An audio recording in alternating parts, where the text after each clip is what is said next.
Nous n'avons pas besoin d'elle ici, dit la gérante de Diamantis Jewels d'une voix tranchante comme du cristal. Ce n'est pas un endroit pour des gens comme vous. Donna Alisa, 73 ans, aux cheveux gris parfaitement tressés, se tenait immobile au milieu de la luxueuse bijouterie. Le silence sépulcral qui suivit ne fut rompu que par le tintement discret des bracelets coûteux que la jeune cliente à côté d'elle essayait, faisant semblant de ne pas être témoin de la scène déplorable. « J'aimerais juste voir ce collier, avec un saphir bleu », répondit calmement Alisa, les mains ridées et dignes croisées sur son sac en cuir véritable. La gérante Victoria échangea un regard avec les deux autres vendeuses, un sourire malicieux jouant au coin de sa bouche impeccablement maquillée. Ce collier coûte plus cher qu'une maison. Ne serait-il pas plus approprié de chercher quelque chose de plus abordable, peut-être dans un autre magasin? Des rires étouffés résonnèrent dans la boutique minimaliste, où chaque cristal et chaque pierre précieuse reposaient sur du velours noir comme de minuscules étoiles. Capturé, le gardien de sécurité s'avança, la main sur sa ceinture, indiquant clairement que la suggestion de la responsable était en fait un ordre. « Je suis parfaitement consciente de sa valeur », répondit Alisa, avec une dignité qui fit enfin lever les yeux à la jeune cliente. « J'aime juste les regarder de plus près. » Victoria prit une profonde inspiration, sa patience visiblement à bout. « Écoutez, ne faisons pas semblant que c'est possible. Vous vous êtes clairement trompé d'endroit. Nous vendons des bijoux qui coûtent plus cher qu'un appartement. Pas des bijoux fantaisie. » Une élégante cliente blonde qui observait la scène tout en essayant des bagues en diamant, laissa échapper un petit rire. « Victoria, elle cherche peut-être les toilettes publiques ?»« Il y en a au rez-de-chaussée, ma chère, » dit Victoria en s'adressant à Alisa avec une fausse compassion. Le gardien de sécurité s'approcha, une main tendue vers le bras d'Alisa. « Allons, madame, ne faites pas de scène. »« Ne me touchez pas, » dit Alisa d'une voix basse mais ferme comme de l'acier trempé. « J'ai autant le droit d'être ici que n'importe qui. »« Bien sûr, » répondit Victoria en haussant un sourcil parfaitement dessiné. « C'est une propriété privée, et en tant que responsable, je peux décider qui est le bienvenu. On ne sert pas de l'eau du robinet dans des verres en cristal, chaque chose à sa place. » Ces mots étaient comme du poison distillé, si transparents dans leurs préjugés que même certains clients privilégiés semblèrent momentanément mal à l'aise. « Vous n'avez rien à faire ici, » poursuivit Victoria, abandonnant toute prétention de civilité. « Il existe peut-être des lois contre la discrimination, mais nous savons tous comment fonctionne le monde. Maintenant, veuillez partir avant que j'appelle la sécurité du centre commercial. » Les yeux profonds et sages d'Alisa ne montraient aucune surprise, comme si, au cours de ses 73 années d'existence, ce genre de scène n'était qu'une variation sur un thème récurrent dont elle était lasse. « Vous me mettez à la porte parce que je suis noire ?» demanda Alisa d'une voix suffisamment claire pour que toutes les personnes présentes entendent la question que personne n'avait le courage de formuler. Victoria s'étrangla, les perles de son collier tremblant légèrement. « C'est absurde. Je vous suggère simplement de chercher un magasin plus adapté à votre profil économique. » « Et comment avez-vous déterminé mon profil économique exactement ?» demanda Alisa en regardant la gérante droit dans les yeux. Un silence gêné s'installa dans la bijouterie. Victoria ajusta nerveusement son blazer impeccable. « Vous voyez, nous connaissons nos clients, et franchement, rien qu'à votre façon de vous habiller. » Alisa l'interrompit d'une voix calme, empreinte de décennies de résignation et de sagesse. Juger un livre à sa couverture est apparemment toujours à la mode. Le garde de sécurité posa sa main sur son bras. « Madame, partons sans causer plus de problèmes. » C'est à ce moment-là que le téléphone d'Alisa vibra. Elle le sortit de son sac, consulta le message, et un sourire énigmatique se dessina sur son visage. « D'accord, » dit-elle doucement.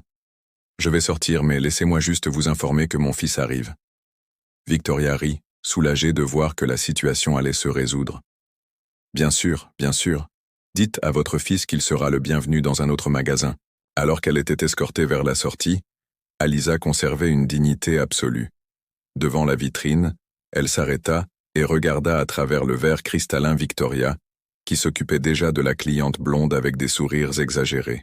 Ce que personne dans ce magasin de luxe ne pouvait imaginer, c'est que le fils dont Alisa avait parlé était en train de descendre d'un hélicoptère privé, sur l'héliport de l'immeuble voisin, avec au poignet une montre qui coûtait plus cher que le salaire annuel du directeur est dans son cœur une leçon de justice qui allait transformer à jamais la conception que Victoria avait du pouvoir et du respect. Si vous avez déjà été témoin de la façon dont les préjugés peuvent aveugler les personnes privilégiées, au point de ne pas reconnaître la valeur de ceux qui se trouvent devant elles, n'hésitez pas à vous abonner à la chaîne pour découvrir comment cette histoire de discrimination aura une issue que personne dans ce magasin n'oubliera jamais. Alyssa se dirigea calmement vers le banc en marbre le plus proche et s'assit avec la dignité d'une reine. Le bruit lointain des portes automatiques de Diamantis Jewels, qui s'ouvraient et se fermaient, semblait se moquer d'elle. Les mains légèrement tremblantes, elle reprit son téléphone portable et envoya un court message. « C'est arrivé exactement comme tu l'avais dit. » La réponse arriva presque instantanément. « J'arrive. 20 minutes. » À quelques mètres de là, une jeune femme observait discrètement la scène. Maya Silva, une avocate spécialisée dans les affaires de discrimination, aussi brillante que discrète, s'approcha avec un café à la main. « Vous en voulez, Madame Alyssa? Vous semblez en avoir besoin ?» Alyssa sourit et accepta le café. « Vous étiez là tout le temps devant le magasin comme convenu ?» Maya confirma en prenant place à côté de la vieille femme. « J'ai tout enregistré, en audio et en vidéo. La gérante a pratiquement avoué la discrimination raciale lorsque vous lui avez posé la question directement. 3 semaines plus tôt, lorsqu'Alyssa était entrée pour la première fois chez Diamantis, juste pour regarder les vitrines, elle avait déjà remarqué le coup de fourche. Déterminée à ne pas laisser passer cela, elle avait fait appel à Maya, dont la réputation pour démanteler les établissements discriminatoires était connue dans les petits cercles. Il ne s'agit pas seulement de porter plainte, lui avait expliqué Maya dans son bureau minimaliste. Il s'agit de dénoncer, de révéler, de rendre justice. À l'intérieur de la bijouterie, Victoria était plus radieuse que jamais. La cliente blonde venait de conclure l'achat d'une parure de boucles d'oreilles et d'un collier en diamant. « Mademoiselle Lancaster », dit Victoria en raccompagnant la cliente à la porte, « c'est toujours un plaisir de vous voir. Au fait, j'ai appris que nous avions réussi à nous débarrasser de cette dame qui n'avait clairement rien à faire ici. » Stéphanie Lancaster rit en lissant son manteau en cachemire sur ses épaules délicates. Incroyable. Certaines personnes ne savent vraiment pas rester à leur place. Vous avez bien fait, Victoria. Merci de votre compréhension. Ce que Victoria ignorait, c'est que sa remarque sur les standards avait été enregistrée par le petit appareil que Maya tenait stratégiquement à l'extérieur de la vitrine. L'avocate sourit et éteignit l'appareil. « Parfait, ça fera plus. Pour le dossier ?» De retour à la table, Alyssa écouta attentivement Maya lui montrer les enregistrements précédents. 5 visites test chez Diamantis au cours des 15 derniers jours, au cours desquelles différentes personnes noires avaient été subtilement, ou pas si subtilement, dissuadées d'entrer ou de rester dans le magasin. « Nous avons documenté une tendance », expliqua Maya en faisant glisser son doigt sur la tablette. 3 clients blancs en tenue civile ont été traités avec respect. 5 clients noirs, même vêtus de vêtements de marque, ont été traités comme des suspects. Alyssa acquiesça, son expression sereine masquant la tempête qui faisait rage en elle. « Je sais que nous avons convenu de ce plan, Maya, mais je n'imaginais pas que ce serait aussi douloureux, » avoua la vieille femme, le regard errant dans le luxueux centre commercial. 73 ans à vivre cela. 73. Quand à être jugé avant tout sur la couleur de ma peau. C'est pour cela que mon fils est si déterminé. Maya répondit doucement. Il m'a raconté toutes les fois où on vous a refusé l'entrée dans des endroits, les soupçons infondés, les portes qui se fermaient. Alyssa esquissa un sourire triste et sage. Gabriel a toujours été protecteur, depuis qu'il est enfant. Quand il rentrait de l'école en pleurant parce que les autres parents ne laissèrent pas leurs enfants jouer avec lui. « Maman, pourquoi il ne nous aime pas ?» demandait-il. Elle prit une profonde inspiration. Maintenant, il a le pouvoir de changer les choses. Mais j'ai insisté pour que nous le fassions de la bonne manière. Maya acquiesça. Et c'est ce que nous faisons. Nous avons des preuves solides. Mais votre fils a bien plus en tête qu'un simple procès, n'est-ce pas? Une lueur différente apparut dans les yeux d'Alyssa. Gabriel a toujours eu un sens aigu de la justice poétique, et il n'est pas devenu l'un des hommes les plus puissants du pays grâce à la chance ou à des privilèges, ce que nous n'avons clairement jamais eu. De l'autre côté du centre, commercial, Une silhouette imposante descendit d'une voiture avec chauffeur. Gabriel King, 45 ans, vêtu d'un costume impeccablement coupé, consulta sa montre, un héritage de son grand-père, le seul objet de valeur que le patriarche avait réussi à conserver, malgré tous les obstacles imposés par une société raciste. « Monsieur King, nous avons tous les permis », dit un homme en costume en lui tendant un dossier. « L'équipe est prête à recevoir vos ordres. »« Merci, » répondit Gabriel. « Que tout le monde se mette en place comme prévu.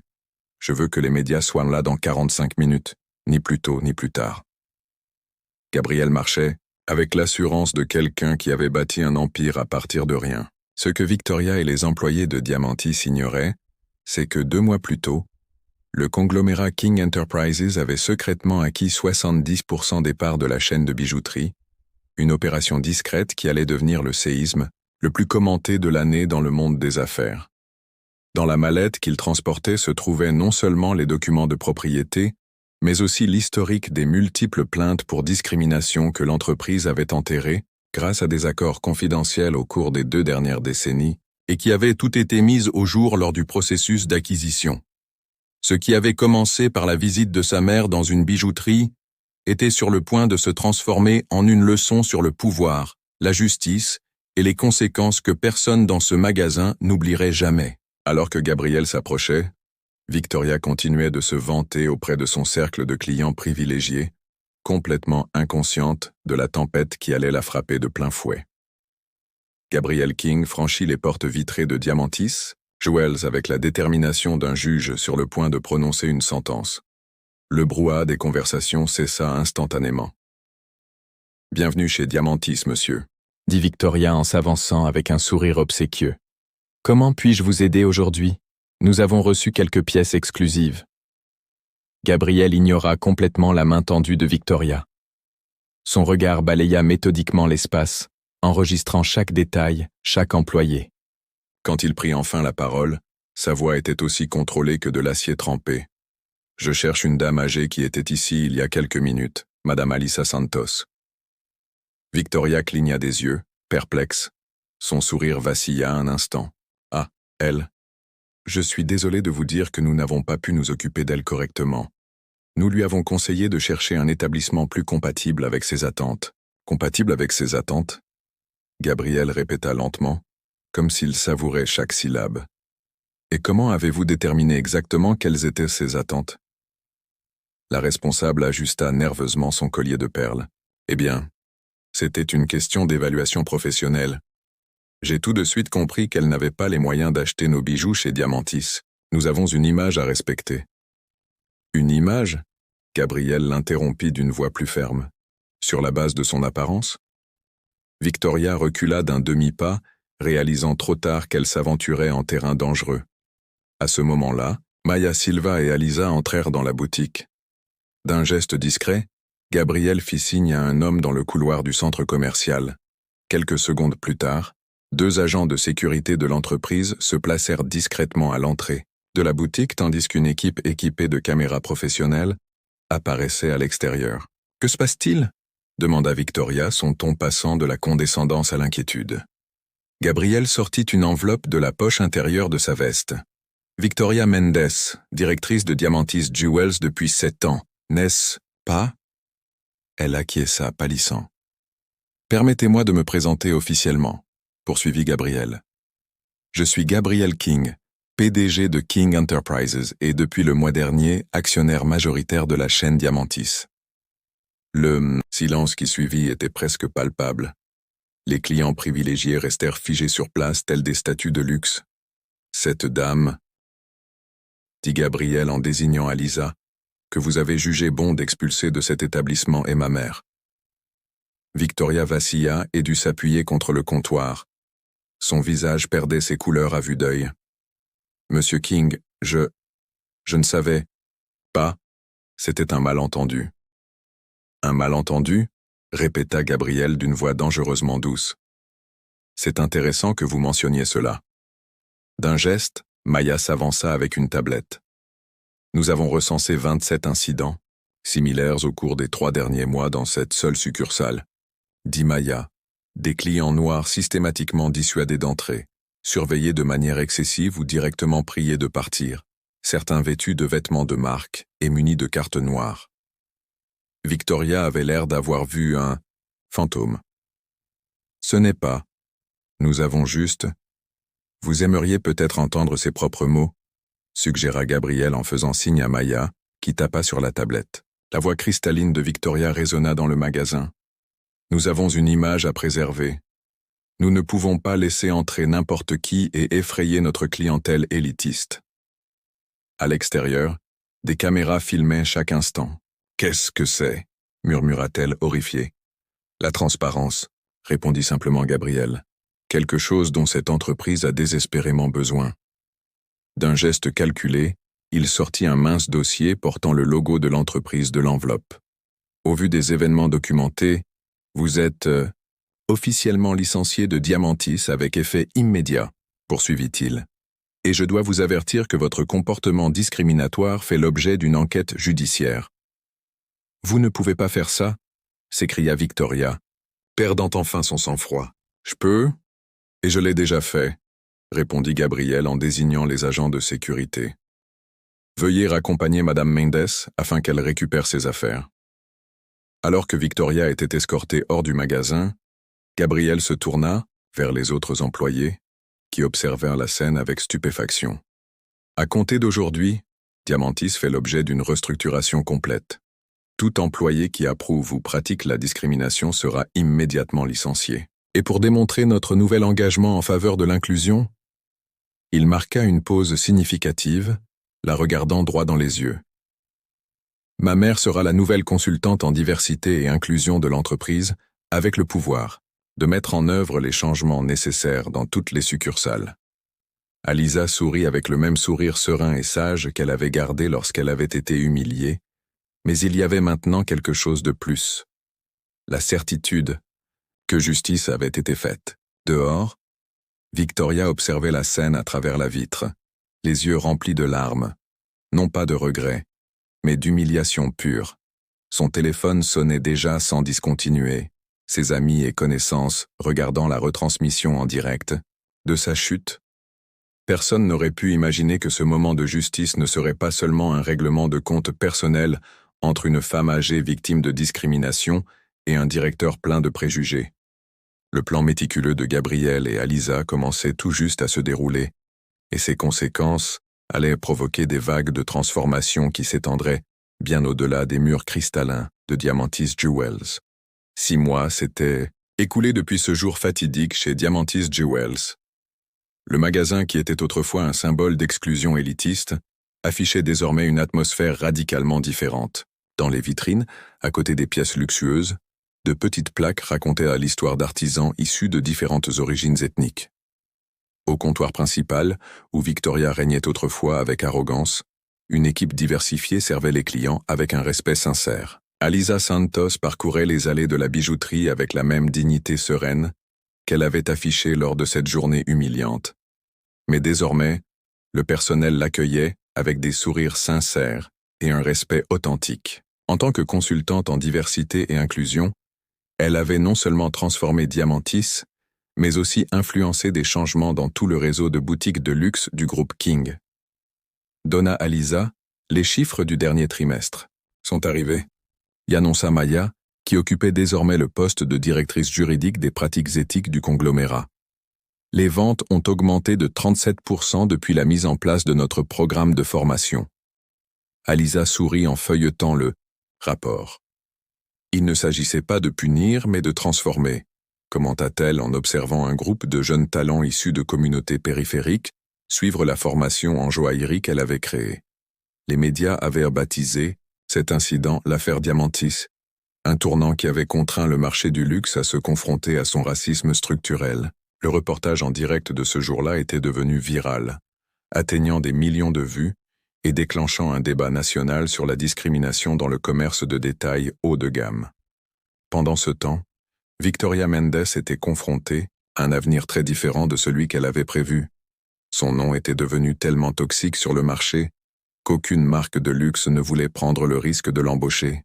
La dernière nouvelle qu'Alisa avait eue était que Victoria travaillait comme assistante administrative dans une petite entreprise où personne ne la reconnaissait comme la responsable raciste du scandale qui avait secoué le secteur.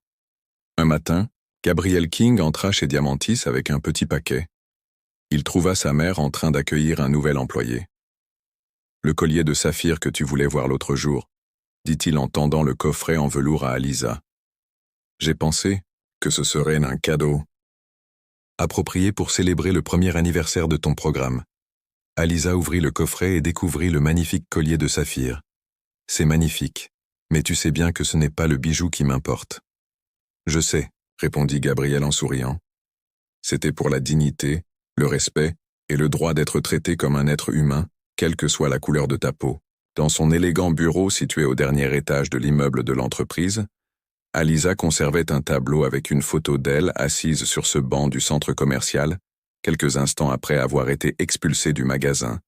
Un rappel constant de ce qui l'avait motivée à relever ce défi. « Je n'aurais jamais imaginé qu'à 73 ans, je commencerais une nouvelle carrière », confia-t-elle à Gabriel en ajustant le collier de saphir autour de son cou. « Vous ne faites que continuer ce que vous avez toujours fait, » répondit-il. « Enseigner l'humanité à ceux qui ont oublié comment voir au-delà des apparences. » Cet après-midi-là, Diamantis organisait le lancement d'une collection spéciale, conçue par de jeunes talents issus de communautés sous-représentées. L'événement a attiré des célébrités, des influenceurs et des personnalités importantes du monde des affaires. Ce qui était autrefois un magasin connu uniquement pour son élitisme, était désormais célébré comme un pionnier en matière de responsabilité sociale. Une silhouette hésitante est apparue à l'entrée. Stephanie Lancaster, la cliente qui s'était moquée d'Alisa quelques mois auparavant, semblait mal à l'aise. « Puis-je vous aider ?» a demandé Alisa avec gentillesse. Stéphanie a rougi. « Je suis venue pour l'événement et aussi pour m'excuser de mon comportement ce jour-là. C'était impardonnable. » Alisa observa son visage pendant un moment. « Savez-vous ce qui est vraiment luxueux, Stéphanie? La capacité de grandir, d'apprendre et de changer. C'est bien plus précieux que n'importe quel bijou dans cette boutique. » Après l'événement, Gabriel et Alisa s'assirent sur le même banc en marbre, où ils avaient planifié son intervention. « Vous avez transformé une humiliation en révolution, » commenta Gabriel. « Nous avons reçu plus de 200 lettres de personnes qui ont souffert de discrimination dans des boutiques de luxe et qui se sentent désormais encouragées à s'exprimer, » dit Maya en s'approchant avec sa tablette. 5 des plus grandes chaînes de luxe du pays ont adopté notre manuel de bonnes pratiques. « La transformation ne fait que commencer, » dit Alisa en les regardant passer, pensive. Quelque part, peut-être à ce moment même, quelqu'un d'autre était confronté au regard méprisant d'une personne qui ne la jugeait que sur son apparence. Mais désormais, grâce à l'affaire Diamantis, cette personne aurait un précédent sur lequel s'appuyer, un exemple public que personne n'était obligé d'accepter d'être humilié. À la fin de la journée, en fermant son bureau, Alisa trouva une jeune employée noire qui s'admirait dans le miroir en essayant une paire de boucles d'oreilles en diamant. « Elles te vont très bien, » lui dit-elle. « Vous savez, » répondit la jeune femme, « je ne serais jamais entrée dans cette boutique auparavant. J'ai toujours pensé que ce n'était pas un endroit pour des gens comme moi. Et maintenant ? Maintenant, je sais que tous les endroits sont faits pour des gens comme moi, » répondit la jeune femme avec un sourire confiant. « C'est vous qui nous l'avez appris. » Alisa toucha le collier de saphir autour de son cou. Le bijou qui avait autrefois servi d'instrument de discrimination symbolisait désormais quelque chose de bien plus grand. La vérité que la dignité humaine est le bien le plus précieux qui soit, et qu'aucune richesse ne peut acheter le droit de la voler à quelqu'un d'autre. La leçon la plus importante que Victoria Mendes n'a jamais comprise, c'est que la vraie valeur ne réside pas dans ce que nous portons, mais dans la façon dont nous traitons les autres. Alors qu'elle a tout perdu, pour ne pas avoir compris ce principe fondamental, Alisa et Gabriel ont bâti un héritage transformateur simplement en honorant